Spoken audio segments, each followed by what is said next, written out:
Hey everyone, just going to do a quick little update here of the Gen 4. I've been asked by a few people on Do Talk to kind of update since they haven't got to ride theirs yet. Actually, some of them haven't even showed up yet, which I thought was a little weird, but I've had mine in the mountains for 4 days so far.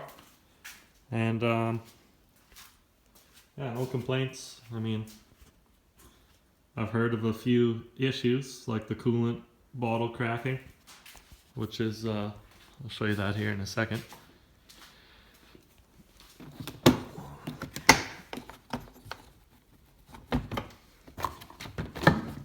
So what happens is,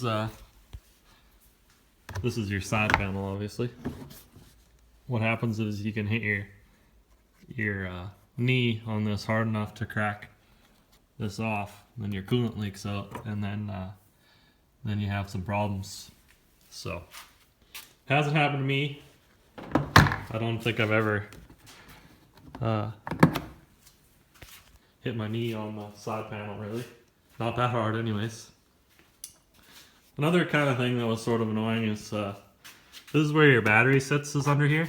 And it doesn't come with this cover or this bag or whatever, but your battery sits under here. And since I don't have electric start, because it's heavy,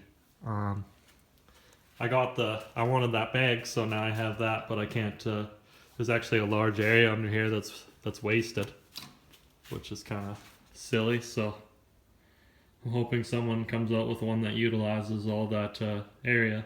That bag actually holds quite a bit. I was impressed.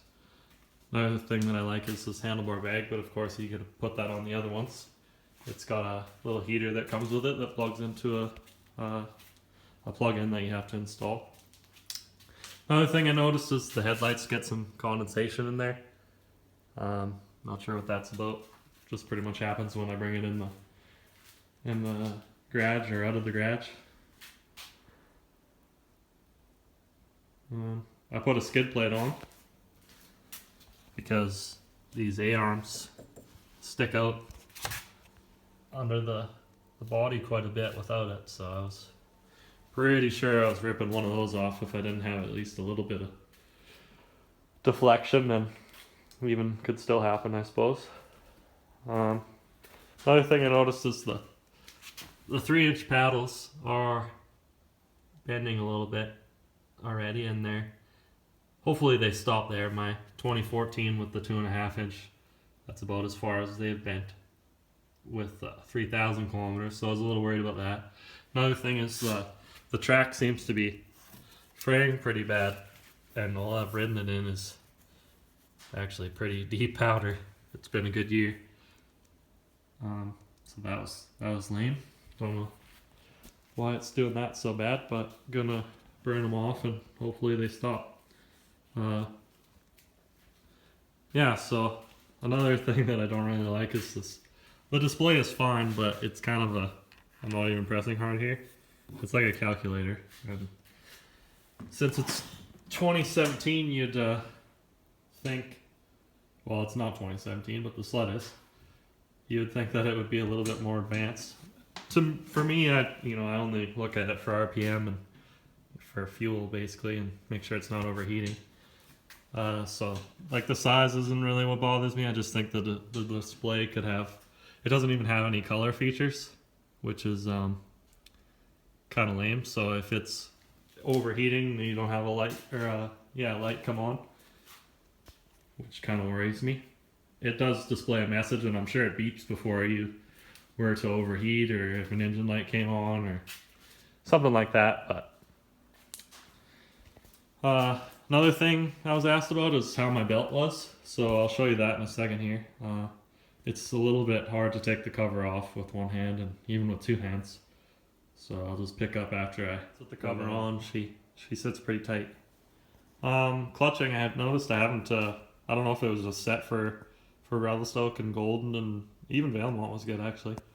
But I'm pretty much revving perfectly all the time, and I haven't had to adjust it since I picked up the sled. So that was kind of cool. I wanted to kind of talk about the oil consumption. I've been using Amsoil It's probably not pure Amsoil yet, since I haven't used even a full tank, I don't think yet. But yeah, like I say, 300, 350, 300, somewhere in there. And that's what I've used for oil. So that's not bad. That's just about 4 liter container. So it's still on break-in. I think I got like 40 some left. And it's really not even that bad. And they say it's going to be better than the other sleds, so that's pretty cool. Alright, so now that's off. It takes me about 15 seconds to get it off. It's just so tight in there. So I mean, it's not that bad.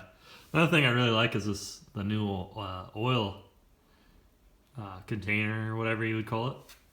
I haven't spilt a drop of oil pouring into this thing. And my other one, I know it was kind of hard sometimes. But anyways, to the belt, my clutches, they got a little bit of dust on them. I believe the sled has 350 kilometers now. Somewhere around there. The belt looks like it's been fine. I haven't noticed any frays or anything like that. So I think I got lucky there. I've seen a few people on Do Talk as well. They're having issues with that, so just kind of keep an eye on it. Like I said about that coolant thing, that'll probably be a recall soon, my dealer said. But I honestly don't think I'm gonna have an issue with that, but you never know. Better to be safe. Another kind of complaint, I guess, is this won't open all the way with your little stock windshield thing. It looks weird if you take it all the way off, so whatever. You can still get your stuff in there, that's fine, but I just thought that was kind of weird. It is bigger than the one on my XM, so that was kind of nice. So, still works. I also like that the headlight and handlebar switches are down here, because on my XM they were here, and it kind of, you'd rub it with your thumb, and my headlight switch actually started sticking after a while, which is probably a simple fix, but it was just kind of annoying. They also made the reverse button a lot smaller, and yeah. So far it's been pretty wicked sled. You can definitely notice the power is smooth like a 4-stroke. A lot different than the XM. I was really surprised. I wasn't expecting as much difference as there was. Handles really well. I did a couple days of solid tree riding, and it was awesome. Definitely can't wait to head back out there, that's for sure. Anyways, if you got any questions about it, or if you haven't got to ride yours yet, or if you haven't even got yours yet, just throw them up. Thanks.